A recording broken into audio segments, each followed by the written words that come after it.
Jai Gurudev, everybody, welcome back. So, today I was watching, when I went for my walk, I was watching how many plane was flying.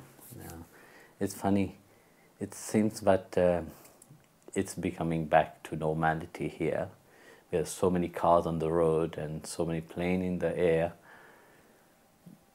I just hope people don't forget, that the importance of this 2 months, what they went through, quickly jump back into normality of things, and really look about what they can contribute to this world of changes. So, and also one thing is,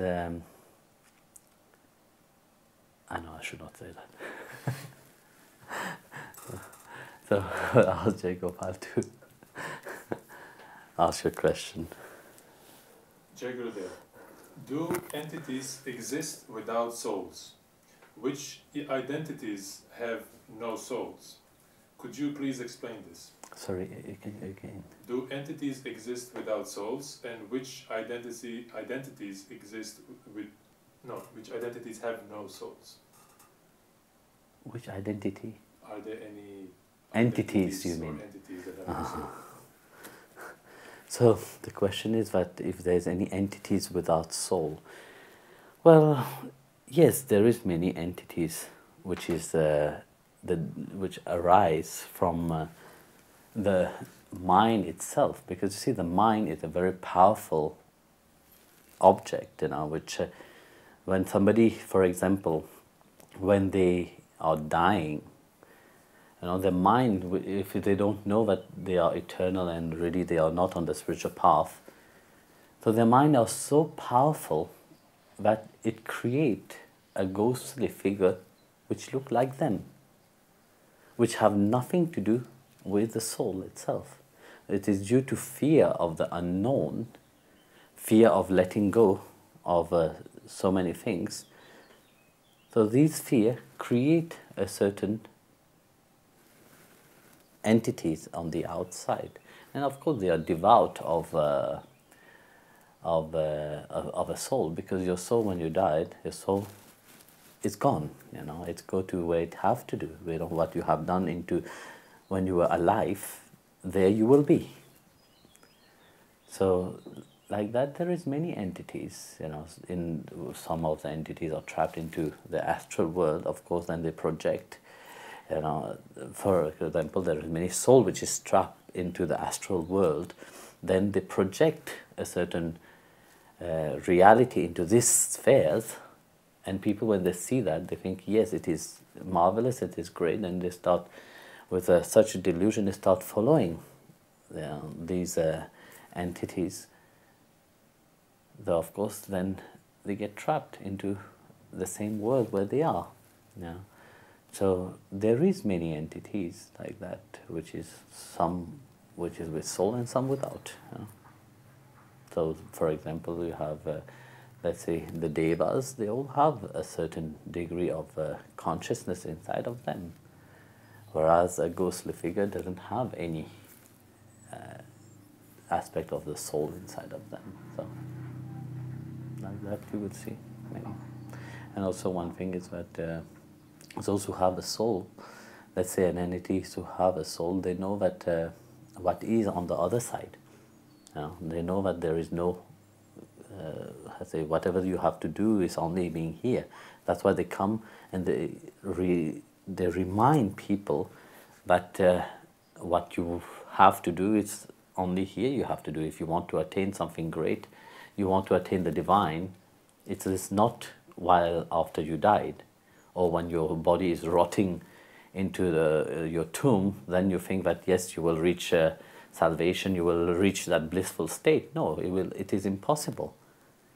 So they come also, these entities, they come as a reminder of being grateful, of being a human being firstly, and take full opportunity when you're alive to attain to something supreme, something which is divine inside of you.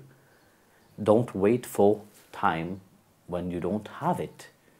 Then you say, yes, now I will start to focus on my spiritual path, now I will focus on attaining God. That will not happen. So they come as a reminder. And of course, they are elevated soul. I would not call it entities.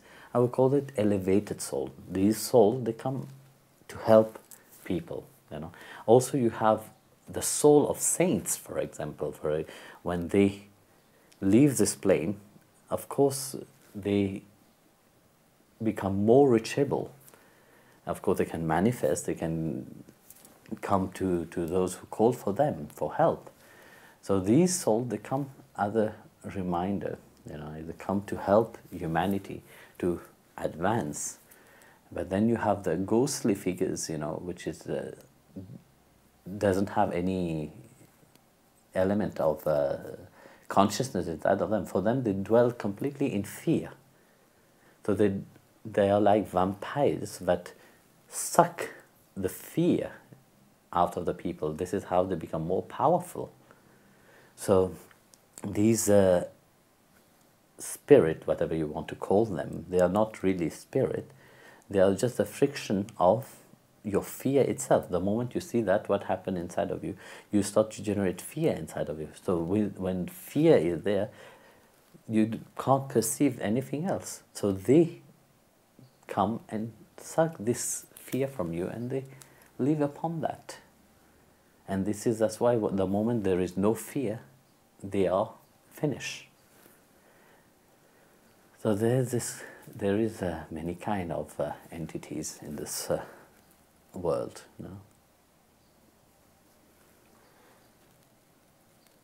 Jai Gurudev Guruji, were the God realized saints aware of being saints, or did they just live their holiness without any awareness? Is it really possible to be God conscious and relatable for the people at the same time? Sorry, this is a long question. Can you? So first one was, were the God realized saints aware of being saints, or did they just live their holiness without any awareness? Look, Bhagavan says, those who are dedicated to me, they live their life in surrendering to me. They don't. In Bhagavad, Canto 9, verse 4, Canto 9, chapter 4, verse 68. He said, the devotee, those wise ones, their heart is in me, and I am in their heart. They don't know anyone except me, and I know none than them.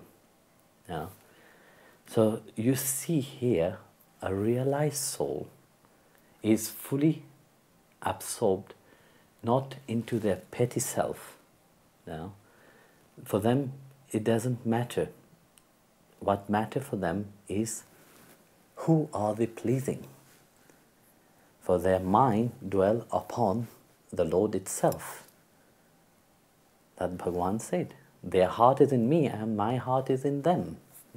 You see this beautiful the story of King Ambarisha itself, when the sage, what is his name now? Durvasa, was cursed him, and then he was running away. He could not. He went to Shiva. He went to Brahma. He went to even Narayana. Nobody could save him. From the Sudarshan Chakra, which was behind him, was threatening him to kill him. But then Narayana said, look, who you have to ask forgiveness is my devotee. If you ask for his forgiveness, you'll be forgiven. So then he went and asked for forgiveness to King Ambarisha. So you see the humility which reside into a realized soul. They don't take the glory for themselves like normal people, because people are deluded normally, whereas the saint is not deluded. The saint knows clearly what is his aim, or her aim to in this world, why he have come into this world. So the saint will not attach to things, like, oh, am I realized or not? Like that you see very often on the spiritual path. There is such a misleading,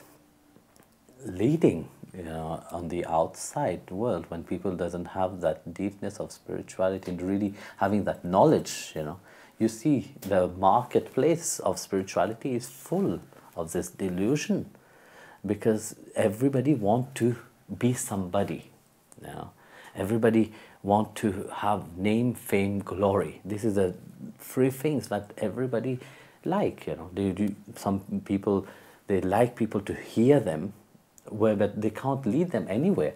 I have met so many people who call themselves spiritual master, and of course they have their followers which follow them, but they follow them only to serve them. They don't attain anything else. They don't have any knowledge of how to attain the divine, because it don't lead them anywhere. This is only to flatter their ego, to flatter their name, fame, and glory. This is the three things that often so-called spiritual people run after.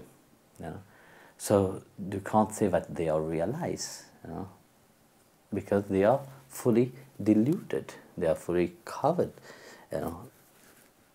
So in that context, you see clearly that the difference between a self-realized person which stayed in humility and really centered into God consciousness, they are not wandering around, So in chapter 3 Bhagavad Gita, and chapter 3 verse 38 of Bhagavad Gita, Lord Krishna said, like smoke is covered, like fire is covered by smoke, like the mirror is covered by dust, like the womb, the fetus is covered by the membrane inside the womb, the wiseness, that wisdom which is hidden deep inside is also covered by all these desires and anger and fear and all these things. So it's not that they are not aware of that, but all this have to be transformed. You see, here you see clearly, the second part of your question is it possible to be God conscious and relatable for the people at the same time? So yes, let's take this aspect of what I just said right now in the Bhagavad Gita itself, what Bhagavan Krishna have said right now. You see that the God conscious people, here I'm using the word God conscious, is different from self-realized. So the God conscious people are fully surrendered into God.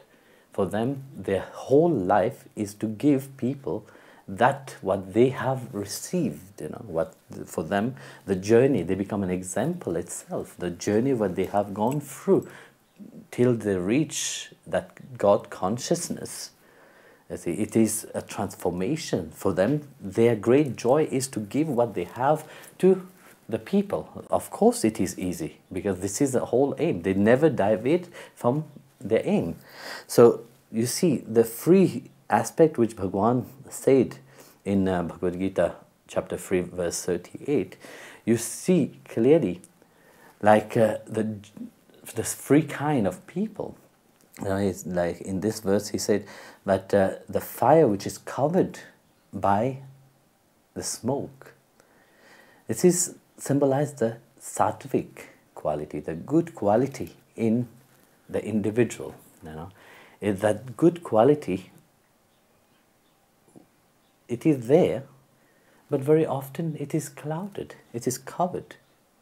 So a few days ago we were cleaning. It is like when you put a chimney, you light the fire, but if it is blocked, the filter is blocked, everything, so everything, the smoke cover the fire, but you will see little fire is burning there, but it's not bright, So the essence of the fire itself is the brightness which is shine.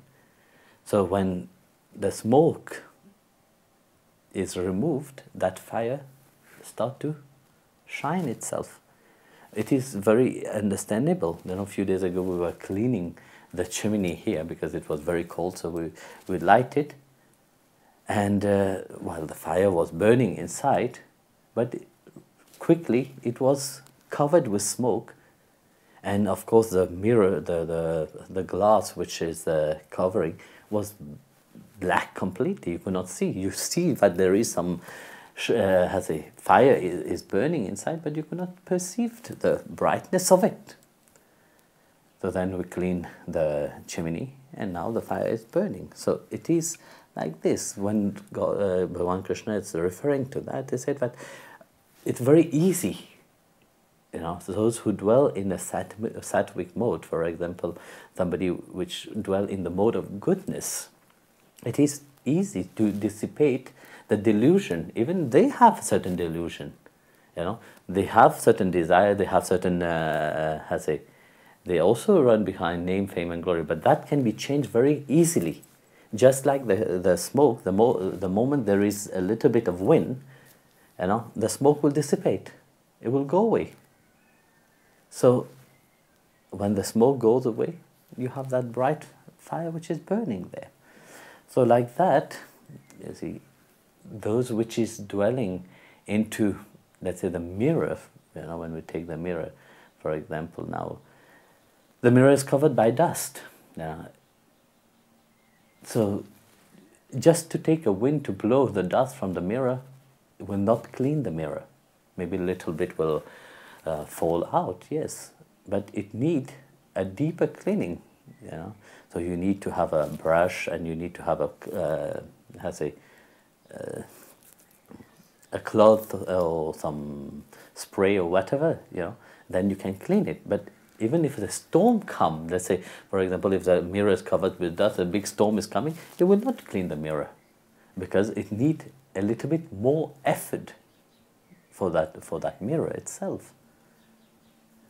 So you see the difference between the two. One is very easy. A little bit of wind just push away the smoke.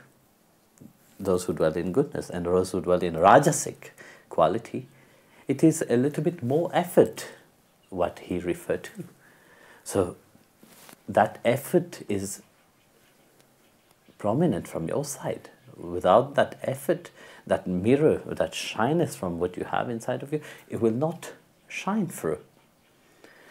So then you have that reference of a fetus in the womb. You know? When we look at the fetus is inside, when Lord Krishna was talking about that to Arjuna, there were no scan, all this stuff, you know. So to find out what is happening inside the womb. So he's taking that as an example at that time.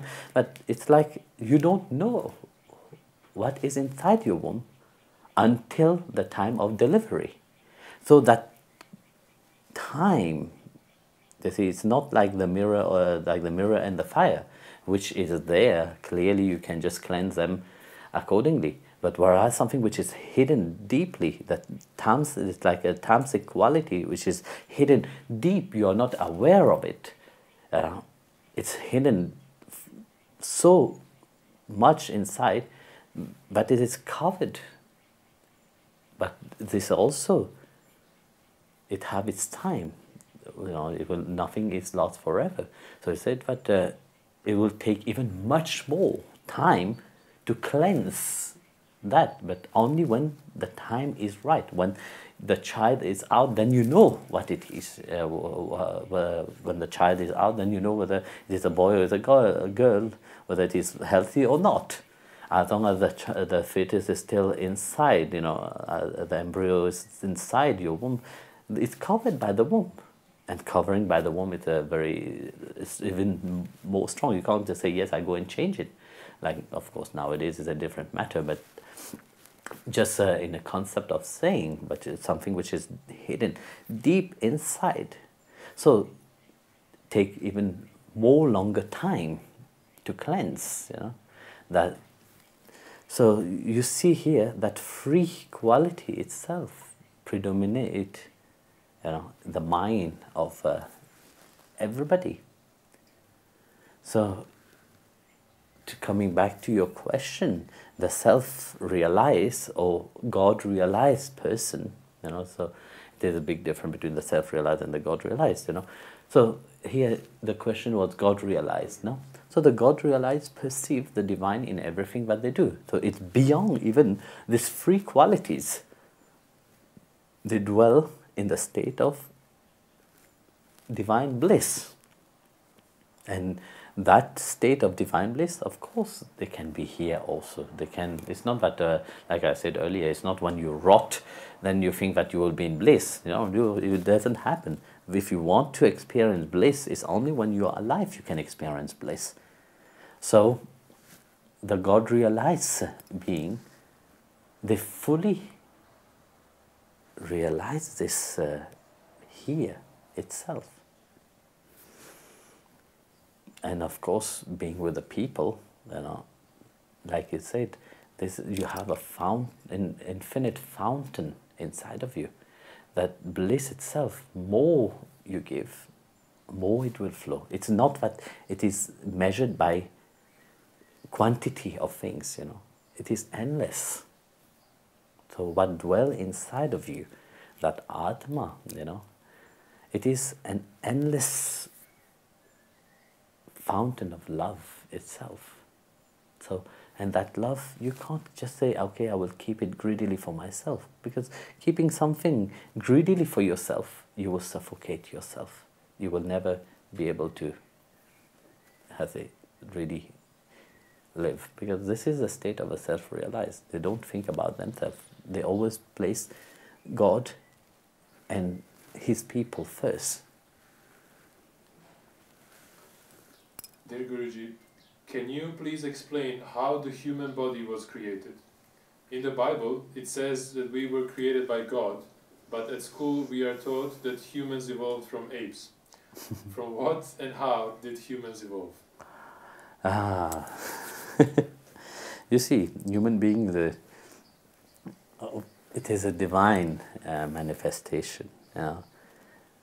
So it is not the evolution of apes that become human, because if the evolution of apes will become human, that evolution must still happen. Have you seen any apes start evolving into human being? So to my knowledge, I have not seen any apes becoming a human being yet. So probably you have seen it, then you can ask that to your to your school teacher, if your school teacher have seen any apes transforming into a human being,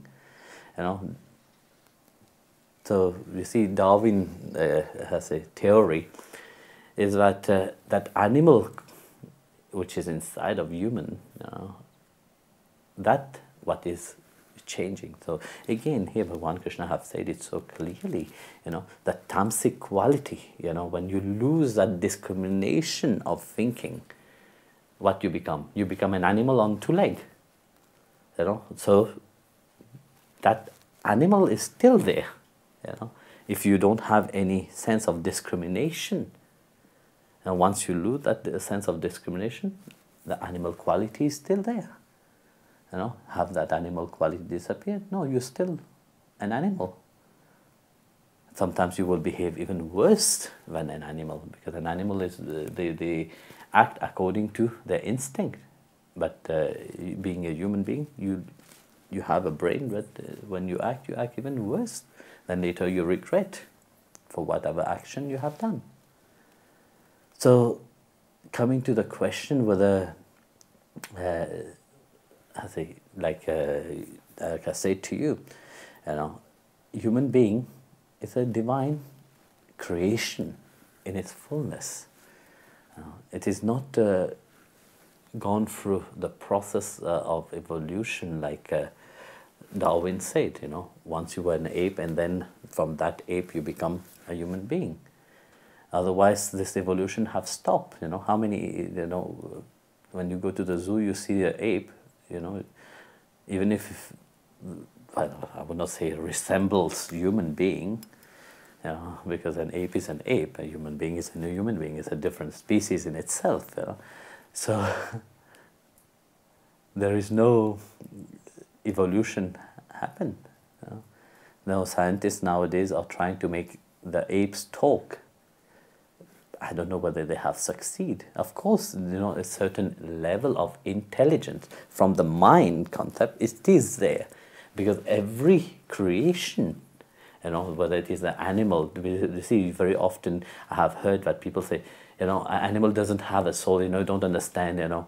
But it's not true, you know. I have a bird there which is singing Radha and Vittal name. You know, if he doesn't have a brain, then how would he sing? So they also have a certain understanding from which level they are.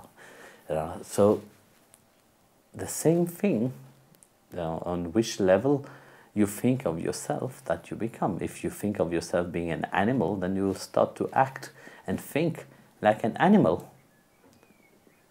You know, so, but if you realize that yes, you are more than an animal. You know, you are a divine creation. You know, something more than just being miserable and unhappy and depressed. Animal or not, animal, I'm sure they are more happy because they're going through they don't think like human being. You know, but when human beings start to act like an animal, they start to think, they become depressed. And the whole thing is the desire, where they center their mind upon. So,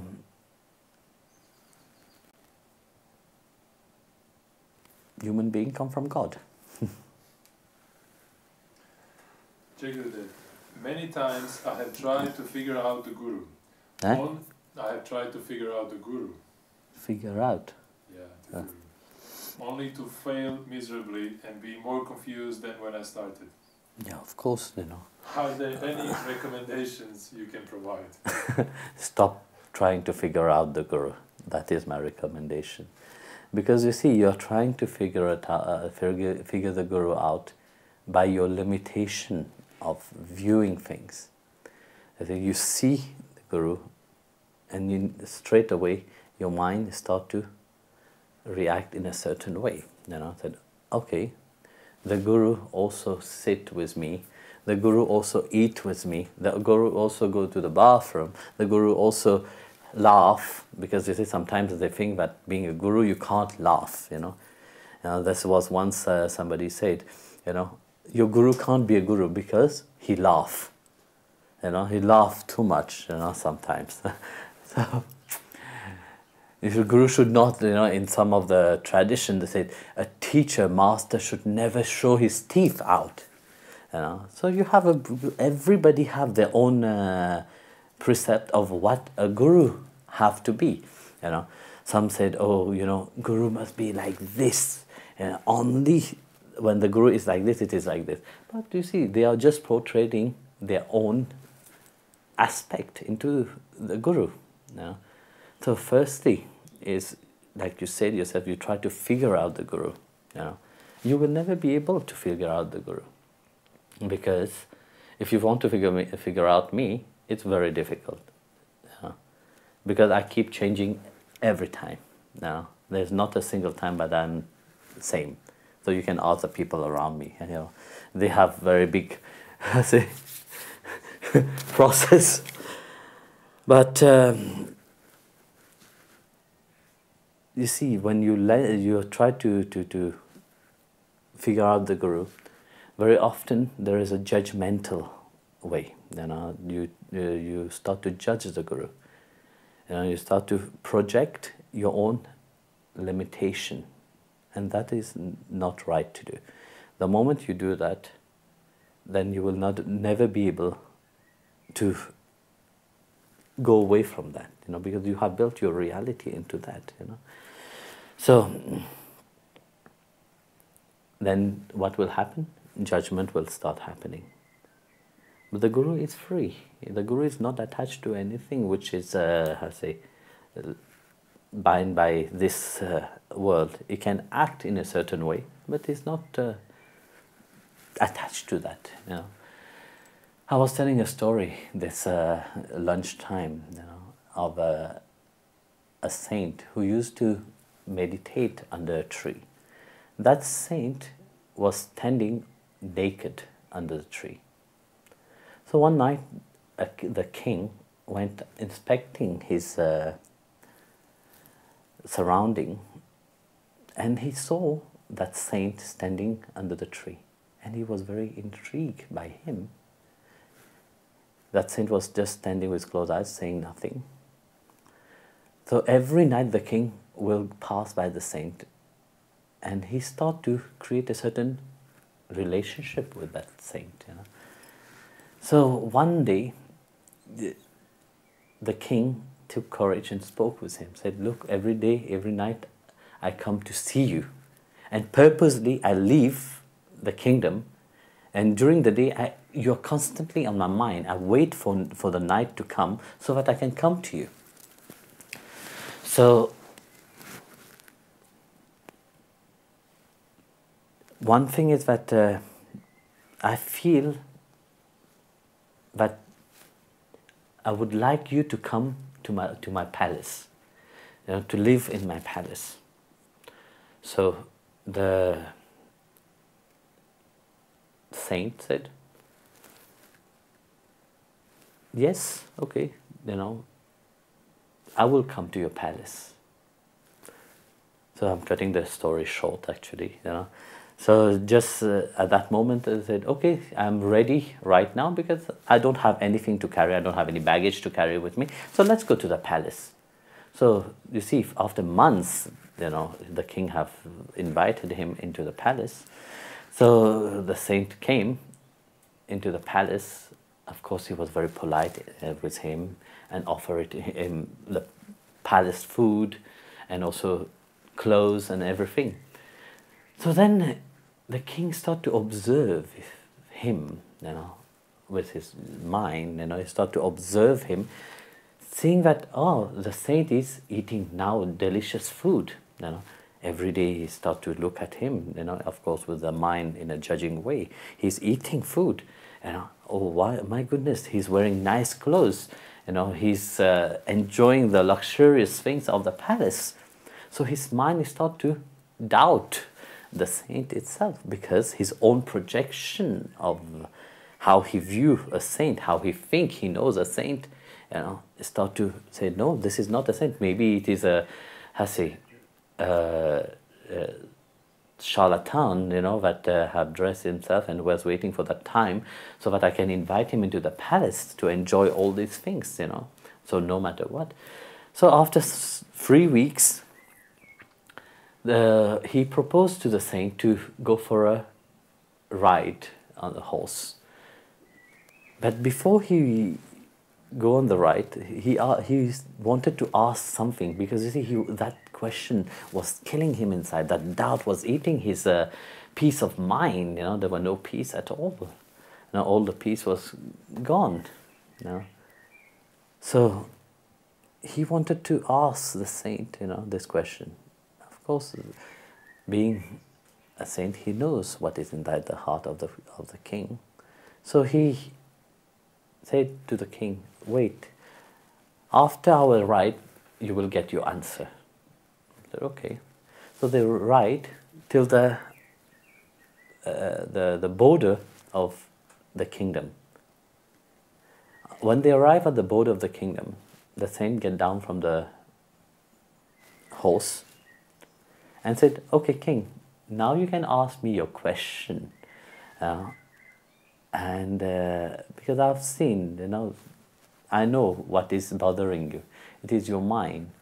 So the moment, you have invited me into the kingdom, inside of your mind, you were thinking, if I will say, no, a saint can't live in a palace, you will have been happy. But when you asked me the question, I said, yes, let's go, straight away. So from that moment on, peace have disappeared from your mind. That old relationship, what you have, you were thinking about me, all this stuff, how you used to see me, that have changed the moment I have said, yes, let me go. And then more was when you see how I was living, what I was eating, and how I was dressed and so on, how I was interacting with the people in your palace. You were more concerned about that. So peace disappeared completely from your mind. So your mind starts to become deluded by doubts and so on. Then, so hearing that from the saint, the king said, yes, it is like that. You know. So then the saint said to the king said to the saint, but I have another question. So you are right in what you're saying. So what is then the difference between me and you? You know. So then the saint said, the difference I will show you. So the saint stripped himself completely from his clothes and hand it over to the king. Said, here, this is your robe, take it. Said, look, we have come to the border of your kingdom. This is a river, and the other side is another kingdom, and that kingdom is your enemy. So me, I'm free to go wherever I want. But can you come to the other side? You can't come to the other side. So the difference is that the level of attachment. Me, I'm not attached to anything, whereas you are fully attached to the things, you know. And more you attach to the things, you know, more difficult it is to let go. So my mind is free. So if you want to come to see me, I will be under the tree on the other side of the river. So it is like that, you see. When you try to understand the Guru or the saints, you know, your mind will be challenged first, because it is your projection from your own limitation. So all what you have inside of you, you know, your own limitation, how you view things, that will be projected. But not knowing that the saint, the Guru, you will never be able to understand it with your limited mind. Even if your mind become enlightened, you will not be able to understand me. So don't waste your time on that. So, Jai Gurudev.